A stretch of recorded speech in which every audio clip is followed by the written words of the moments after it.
in case there was any question. So, hi everybody, I'm Debbie Marlowe, and we have a very special guest today, Teri Turner. And for the uninitiated, which I think there's probably only a few, Teri is a Instagram goddess. Am I allowed to say that? Oh, say it, sure. She has built an entire career from Instagram, and she has had a wonderful relationship with Whole30, which many of us are Whole30 coaches. And she did this book. I hope you can see it. No Crumbs Left Cookbook, and it's wonderful. It is a Bible for Whole30, and you can see I've got my notes in there too. So we're super excited to have her here. Let me stop that. She was kind enough to come on and chat with us all. So just wanted to say thank you very much. And how are you, Teri? It's been a while since we've chatted. Oh my God. I mean, I'm doing okay. I'm doing that sort of day to day. And I don't know if I'm the only person that feels kind of like crazy based on doing the day to day and having too much to do. So I'm busy and we're closing out the year. And this year I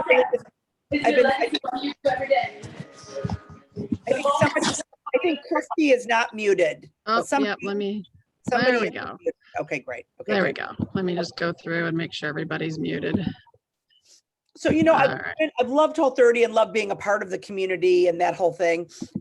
And then this year I've embarked on 365 days of health. So my year of health, which has just taken me on a journey. And the idea is, universe, bring it all to me so that I can just uncover for myself, like, what does that look like? What does that mean? And, of course, initially it's about you want to lose weight. And so that's how it began. But I wanted it to be joyful and fun and not restrictive. And it's taken me on, it's been an incredible ride. So I'm not all the way through.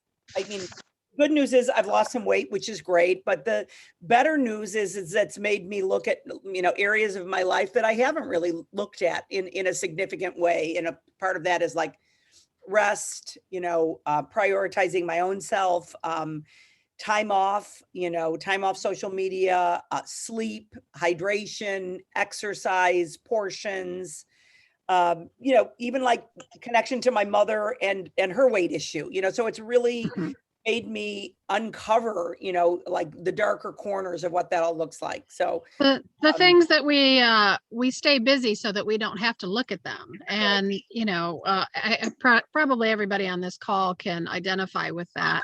And, I know that you've done quite a few Whole30s yourself. Yeah.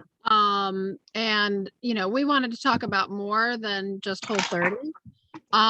So what I would like to ask you, if it's okay, can you tell us a little bit about what Whole30 meant to you and how you've transitioned from Whole30 to this? Because this is the part that people have a problem with, is the fact that they do a Whole30 and then they don't know what to do next. So of course we do reintroduction, we do food freedom, but sometimes people still get caught. So would love to hear what your journey has been so far with that.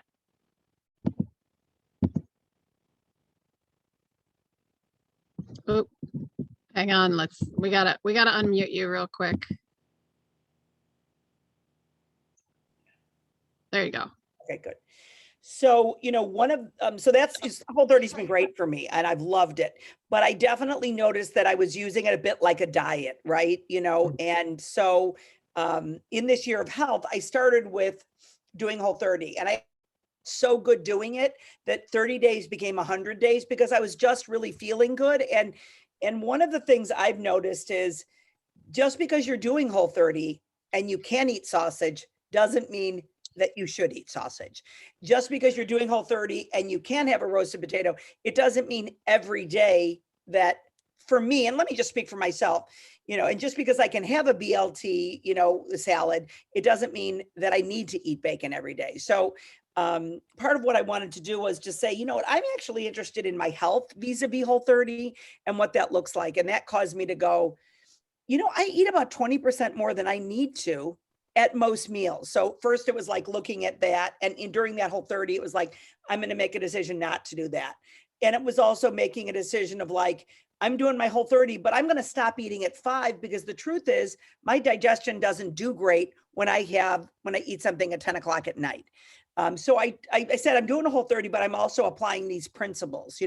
I do a green juice every day in the morning because I feel really good when I'm eating celery. So I've done maybe 13, 14, 15 whole 30s, right? But this time it was like, I want to look at it a little bit differently. And I want to put some of these other things that I'm using and that I'm wanting to transform my life with, and I'm going to use it with whole 30. So it was, like I said, 100 days. It was my best whole 30 ever because I really just felt so good and I was in no rush to get off. And then I really took my time during reentry. So that was really good. And then I felt kind of so non-triggered about food that it was really just a great way to start my 4th month of my year of health. So that's been an incredible journey. And then going, well, can I eat one cookie? And how does it work if I eat one cookie? And who am I that I can't eat one cookie? And what are my beliefs around all of that? So I think what I've done is everything that I've loved at Whole 30 that's given me all of those gifts, but I've done it like 2.0 and just saying, I'm on a journey and I know the universe is going to bring all the right stuff to me and it's going to have me look at things. And if you had told me at the beginning of the year where this would have taken me in terms of my own thoughts about my own future and what it is I want, and, I turned 60 this year and what do I want? My partner's always saying, what's the rundown for you? I mean, we're at the wind up, but where do we go with this? I mean, are you just like until you're in the grave? I mean, what is it that you're doing? So that it's really caused me to look at some of that. And I mean, I'm so in the middle, it's like, I'm so in the middle of the journey because let's face it, next year we start another year of health, right? Because it's not that 365 days are enough to know the answers. I mean, it's enough to figure out some of the questions, frankly. Sure. And I'm laughing because those 0 birthdays have a way of really getting your attention and kind of giving you a look at the end game. And quite honestly, I mean, just watching what you do, I was exhausted. So I'm sure that at some point you had to just kind of sit back and go, what is the end game? How do I relax? How can I change this and make this personal health journey something that I really want to be on? So congratulations, because that's huge. And I think that's the magic sauce or your magic elixir, if you will, of how to help people in their food freedom, that they, need to lose the diet culture and really be curious about themselves and spend as much time on themselves as they do everybody else or outward facing. So I think that is just wonderful. So congratulations. It sounds like it's really, really worked well for you. It's been super transformative. And one of the things that happened was about a month and a half ago, I got injured and, I was doing my Peloton and I was doing my walking every day and doing my steps. And because of all of that, I actually got a repetitive motion injury. So I've been really laid up. I haven't been able to do those things that really give me comfort and that really make me feel like, oh, my year of health. I stop eating at 5 o'clock and I have my 10,000 steps and I do my Peloton 3 days a week.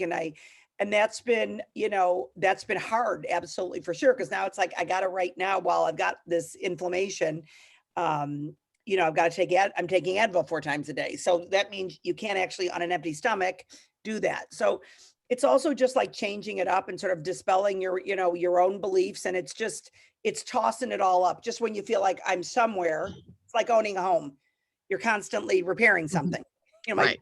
My son is a new homeowner and he's like, I realized that once you fix one thing, the next thing breaks. And I said, that is what being a homeowner is. And the truth is, that's what being in a body is like. It's like, just when you feel like you've got one thing down, now there's a new hurdle. So, that's been interesting because it's like, okay, now I can't use these things, but I still have to say, well, this really is my year of health. All my intensity isn't always gives me the best outcome, and it's like sometimes slowing down, doing less is actually much harder for me than doing more and getting shit done. Right. And so you do get a lot of shit done. So bless your little heart. I am really good at it. You are. But something like that, and of course it's frustrating and it's, painful and whatnot, but it also gives you an opportunity to put something else in your toolbox because, okay, well, if I can't do my Peloton and I can't walk, maybe I can go swim, or maybe I can, do some yoga, or maybe I can meditate, or it makes you, it's not the end of the world. How can I fix it? And it's hard to get out of that mindset sometimes. So it sounds like you're definitely doing that. Yeah, I mean, I've got physical therapy and I have to do these exercises 3 times a day. And, I'm going to physical therapy 3 times a week. I'm going to the acupuncturist. I mean, I'm filling my time. That's absolutely for sure. But now it's like, well, I can get on the Peloton 20 minutes a day and just sort of really titrate, the amount that the amount of tension or whatever. And then it's just like going, well, I can add some other things in. And then it's also saying it's perfectly fine to have a period of time where you're maintaining weight. It doesn't like, if you don't lose, 3 pounds between now and Christmas, it's not like it's actually the end of the world. It's just like having to be with what is and having to slow down and all of that. Yeah, So, I was gonna say it's definitely a time to step back and, renegotiate with yourself and make sure that you're going in the direction that you want to go, yeah. So yeah. Um, I love talking about this with you because I think it's such a important part of this for, like I said, a lot of us are coaches here, and it's so hard. We keep seeing the same people coming back to Whole30 and, maybe not finishing that reintroduction, et cetera. So I think it's really important that you're sharing all of this. I mean, on your Instagram platform and every other platform, but I think that people need to see more of this, what happens after Whole30 and how you take care of yourself after Whole30, because we know the Whole30 marketing is there, and people follow days 1 through 30, and then all of a sudden people just kind of fall off, and it's so important to continue that journey. And like you said, it's not healthy 365 days a year. It's for the rest of your life for all of us. So we really appreciate that. People do show up in my thing and say, hey, are you still doing Whole30 recipes? It's like, well, here's the thing. I've created 22 new Whole30 recipes this year, which, by the way, you don't get paid for. That's just, we're doing that. But it's also for me going, I really like having pasta once a week. And I really like on a Friday night going out and having a martini on my date night and knowing if I want to have a dessert, I can. Like, I just want to have, I love the Principles Whole30. Like, I'm really excited in January because I know I'm going to do a group with Stephanie and I know it's really going to be great.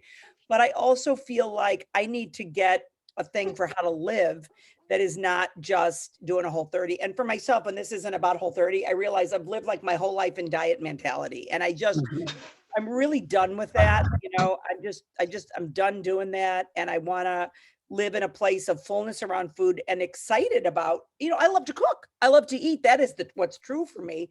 And I love creating beautiful recipes. And sometimes they have goat cheese in them. I mean, that's just the way it is. And I'm always gluten-free because I'm a gluten-free girl, but sometimes I want to eat something that isn't Whole30. So I just know that works for me, because otherwise what I feel like is I'm always in restriction mode. Like if I feel like my way to maintain weight is just constantly going, doing a Whole30 and then 3 months later, there might be something else, like doing a good Whole30 once a year, or is it twice a year, whatever it is, and then figuring out what works the rest of the time. And I'm really good, by the way, at those things. I'm really good at going all the way in and doing the Whole30, but I think it's like, how do I take that energy and bring it into my life so I can sustain that in every day? And the truth is, I might, what I found is I could actually do less Whole30s, still do it like in the big January and get the big clean out, but not doing it constantly, because I think we see the people who they're coming back and they're using it like that. And for myself, I didn't want to do that. I want to just find a system that was going to work better for me. Yeah, that's great. We were talking, our food freedom group finishes up next week, and we were talking about the slow slide, how all of a sudden you're adding more things in and more things in and more things in, and maybe just taking a week to reset. You don't have to do a Whole30, and just taking a week to say, okay, let's just tighten things up. And, that's an easy way to live that life and to make sure that you're prioritizing your sleep and your stress, because it doesn't matter what you're eating if you're completely stressed out and, not filling your own cup, as we all know. So can appreciate that. And by the way, sometimes you just do a whole 5, the weekend goes and you're like, God, I kind of went a little wild. So like Monday through Thursday, I'm just going to get into it for 5 days or 4 days. I think that's a really positive thing also. Right. So you said that you did 22 new recipes for Whole30. Is there another cookbook in the works, or what have you been working on? Here's the great part. There is not another cookbook in the works. Nothing in me wants to do another one. It's such a commitment. It's such a going underground. I don't think I have it in me right now. Like, I don't even think that would be healthy or helpful. And I don't like, I loved doing the book, but I don't have that itch where it's like, I have to do another one. I really just don't feel that way at all. I mean, every week I do Friday favorites. Okay. Mhm. That's our newsletter to blog subscribers. And so we do a beautiful little cookbook of sorts every single week. Sometimes there's like recipes only for that group, or sometimes we're talking about, how to organize for Thanksgiving, or what are my favorite things are, or, how to grieve the people we've lost. So Right. I do that every week, and that's a labor of love for sure. And, between the sponsored posts, between creating new recipes that aren't sponsored, between the podcast, between everything we have to put up on the different platforms, it's It's a lot. I mean, you're handling, you're giving what we'll call the whole shebang instead of just, the cookbook. It stands, it'll stand the test of time, and it really is a beautiful cookbook. I mean, we all see a lot of cookbooks, and I mean, you did an excellent job, and I know how hard it is to write, a book. Everybody talks about that. But yeah, so Friday favorites are going to continue. The podcast, what number are you on for the podcast now? That's been a couple of years, right? We haven't started our 4th season, but Okay. we are starting it. And so sometimes I just take a little break when I feel like I need one. Mostly it's a non-sponsored, it's just like something that we do that we love. And I love talking to people, so we're getting ready to start season 4. Awesome.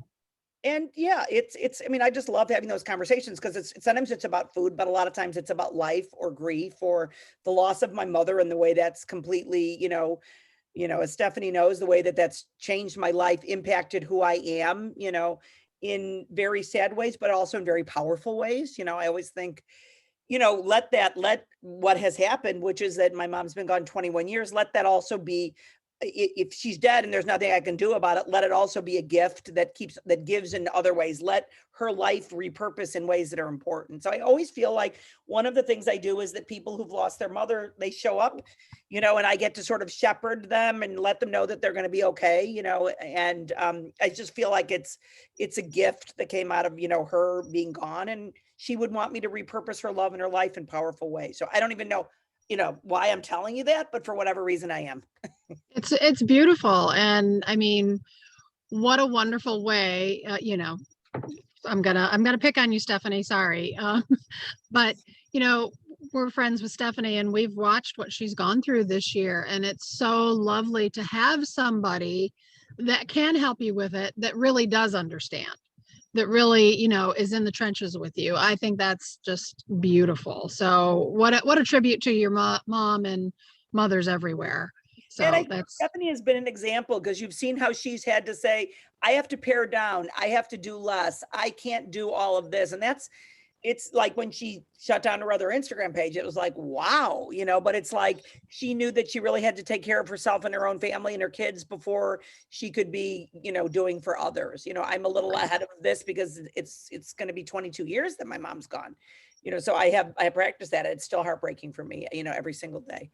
But it is what it is, and we keep moving, but we have to inspire each other to do better for ourselves. I think most of us know how to do a great job for others. We probably don't know it as much for our own selves. And this year I've just had to take a look at my life and say, I've got to figure out a way to slow down. And I know that this injury for me is the universe saying, you're not really listening. So what do we need to do to get your attention? So if you can't really walk, apparently we're going to be getting your attention. And I'm quite clear that the universe is doing what they do. the universe is telling you to sit down for a little bit and think about it. And that's the truth. That really is. That's awesome. Well, a lot of our clientele are women of a certain age, 50s, 60s, 70s, which quite honestly, I really think is the best, because you really don't give a damn anymore about the things you really shouldn't give a damn about. But I would love to hear how you feel about that, and maybe some tips and tricks, or what, what the best thing you've learned is that you try to help people with. Well, you mean just saying, what have I learned in my 60 years? Is that what you Mhm. mean? Well, I mean, for women going through menopause, just, the kids are leaving, just in that type of thing. I mean, I think it's like our chapters are not done, and we cannot give up our chapters, and we can't give up our hopes, our dreams. We can't give up our sex lives. I mean, it's like we have to, we have to be there for ourselves, and we have to be there for other people. So my thing is like, your chapters are not done, whether you're going through a divorce, whether whatever it is, your chapters aren't done. And don't believe that they're done. Really look and be excited about another chapter. I mean, for me, I mean, I'm so glad I'm past the point of feeling like, I mean, like this year I had this bathing suit campaign. If you could have told me at 6 years old, not being a size 2, that someone was going to pay me to wear bathing suits, I would have told you that it was not happening. But it's like, I made that happen. I went to that brand, and I did that out of a thread. I made it out of a thread. And in life, we can really make things happen for ourselves out of a thread. I mean, we're women. We're pretty fucking phenomenal. So it's like, make things out of a thread for yourself and believe that you can make things out on a thread. Don't give up on any of it. We've just got to still dream. And that's what I feel like so many of us are losing touch with that. And we can't, I mean, I think bring 60 in its own way. It's pretty cool. For so long, I've not said about my age, or kind of lied about it, or indicated I was younger. And this year, when I turned 60, Lucy did this video for me where she contacted a lot of people, and they were all like, happy 60th. It was like she contacted like 60 fucking people. Sorry for swearing. And I was like, Lucy, I don't even tell people that I'm 60. But after that point, I just decided the gig is up. Just be what age you are. Who cares, in a way, if somebody thinks you're good enough or pretty enough or thin enough, or, and I think this year for me has been about really reclaiming that it's like, it's okay to age. You know what I'm saying? It is okay. And and it's like, if you want to go get Botox and fillers and stuff, go get it and make it happen. I had 2 years ago, I had my eyes done, really made me happy. I had really a hooded eye. And my sister said to me one time, my sister is like the last person in the world, but she was like, you got to get your eyes done. She said, it's like they're this hood. And I was like, I do. And so I went in and said, I want to look exactly like myself. I don't want my eyes pulled. I want you, basically, I want you to go and remove the flap, but I don't want to, I want to be me. I'm not trying to look like and I did it. And it actually, I really felt good about it. And I don't end up doing like the Botox and everything. But my thing is, if somebody wants to do it, they should do it. And if somebody wants to go gray, they should go gray. And if somebody's like, I want to color my hair, we should do that. But, we should definitely celebrate ourselves and just kind of let, to me, it's like, I got to ease into this age and enjoy, this great man that I get to share my life with, who I'm crazy about. I feel like, if not now, getting, and going to Bora Bora and swimming nude in the ocean, so that's, for me, is like, I just want to grab the moment more, and, have more time off and rest more and vacation more, and slow down more. I think it's great advice. We started our own network a couple of months ago called Empowered Health, for just that reason, because we want to show everybody, it's okay to be who you are, and to make being healthy fun. And I'm laughing as you say, if you want to go gray, because Suzanne and I are doing a group about going gray, because there's not a whole lot out there. So, we're going to share that. And, I was talking about doing it, and as I was telling my mother right before I told her, I said, you may want to sit down, because she is 77 years old and super blonde. I mean, she is the cutest little hot ticket ever. So I was like, Mom, I might go gray. I want you to sit down. But, it's to each his own, and whatever makes you feel good, that's what you should be doing. And I really think that in your 50s and 60s, it's, you got to stop screwing around with it. Whatever it is that you want to do, you've got to make some time and figure out how to go do it. So testament to that for sure. And by the way, there's a lot of these Instagrams that are like about going gray. There's a lot of them. And I followed a whole bunch of them. And it's really, it's young women, women my age, women through the pandemic, but it's super empowering. My partner's like, I absolutely think you can go gray. And you should. I don't want to yet. And it's like, I got long hair. So it's like living through is what worries me, and doing it in the public eye, I'm not that crazy about.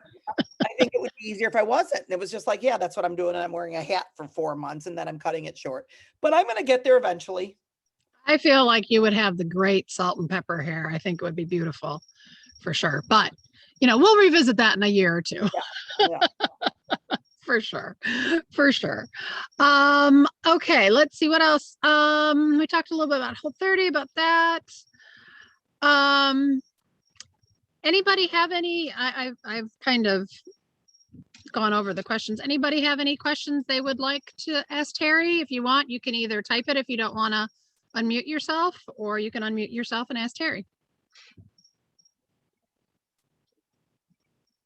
Here comes Hazel. No? Let me look in the chat here real quick. Teri, do you have any upcoming travel plans for the holidays, etc.? I, had this trip to Charleston planned because Roy and I decided this year we were going to every month do one thing. So that could just be like going away to Madison and driving, but like once a month we were going to do something. So we've been doing it. It's really been fun. I know some people have been following it on Instagram.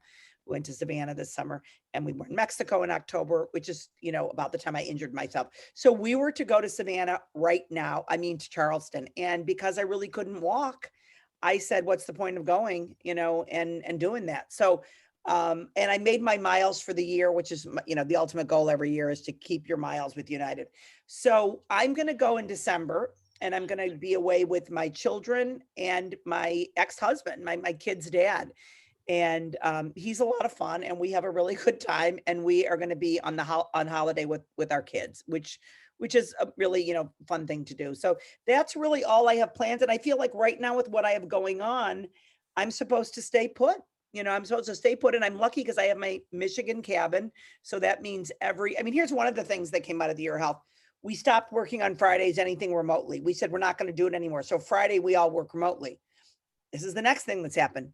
I've decided that we're only going to be in the kitchen Monday, Tuesday, Wednesday. So now either Wednesday night, or it could be Thursday midday, because Thursday I can just have a little cooking. Everybody can work remote, and I can have a little cooking project by myself. Or so now I'm spending, extra days. So it's like from Thursday at 1 or something, I'm in Michigan until Sunday. So these are actually huge changes in my life. I have historically worked 5, 6, 7 days. And and Roy will tell you I work 7 days, but I mean long days. And it's like, we stop at 5 o'clock now. And that's absolutely like huge, and it needs to be huger, and still, by the way, I'm answering messages at 10 o'clock at night. So when I say I stop working, I mean, we're in the kitchen. It doesn't mean I'm not answering questions every hour, but the reality is I've made huge freaking progress. And Roy, sometimes like he doesn't see it. And I'll be like, Roy, I am in Michigan 2 extra days a week. How do you not see that?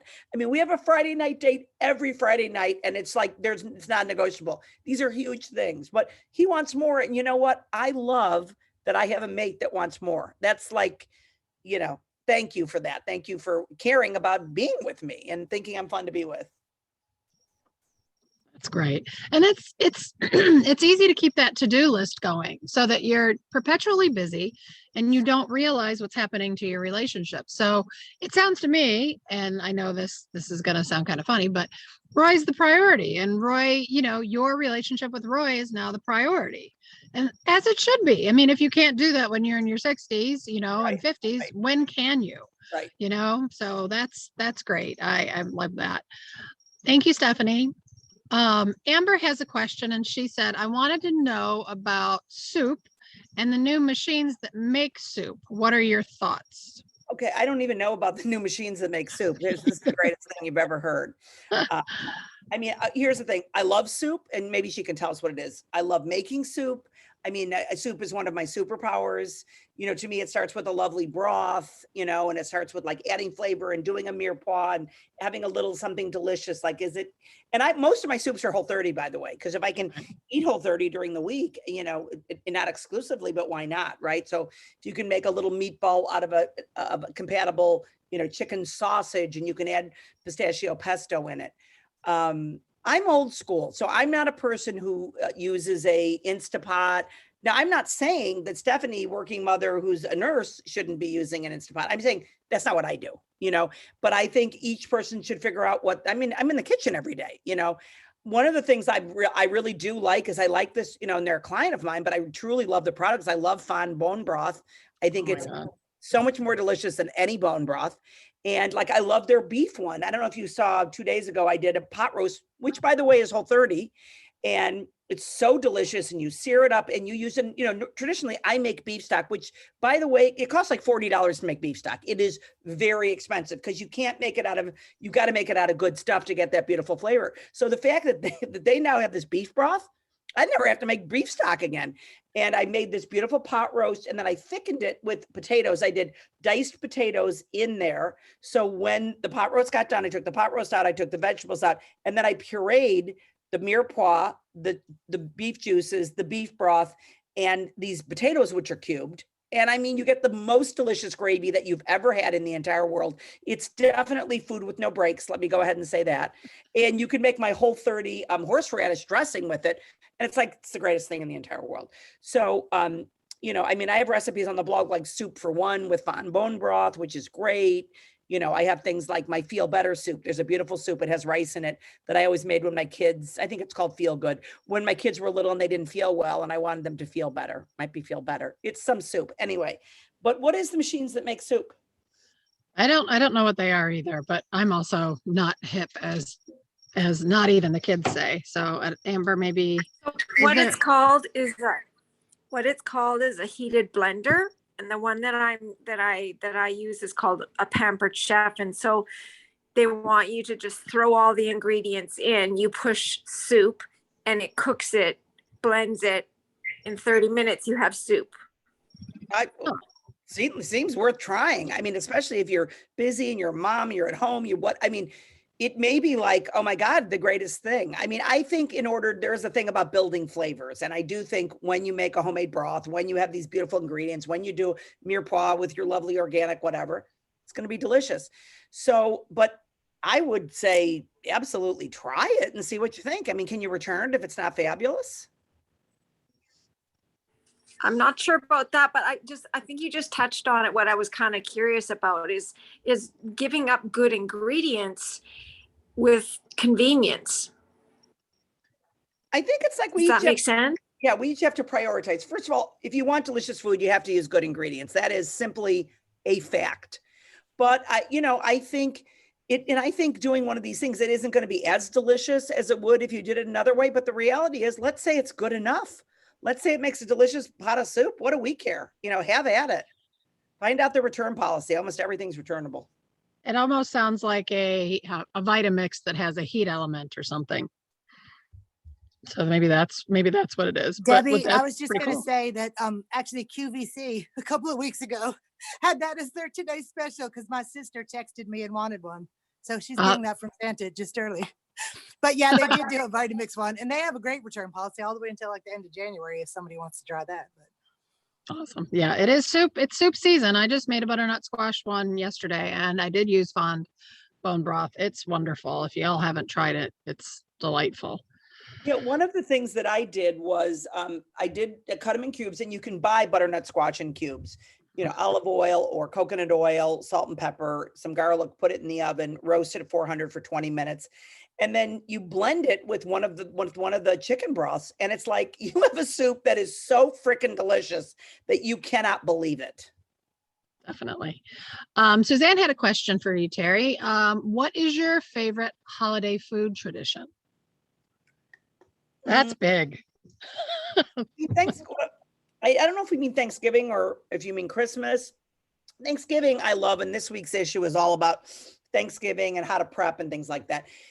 I love Thanksgiving because it's about food, family, fellowship, friends, love.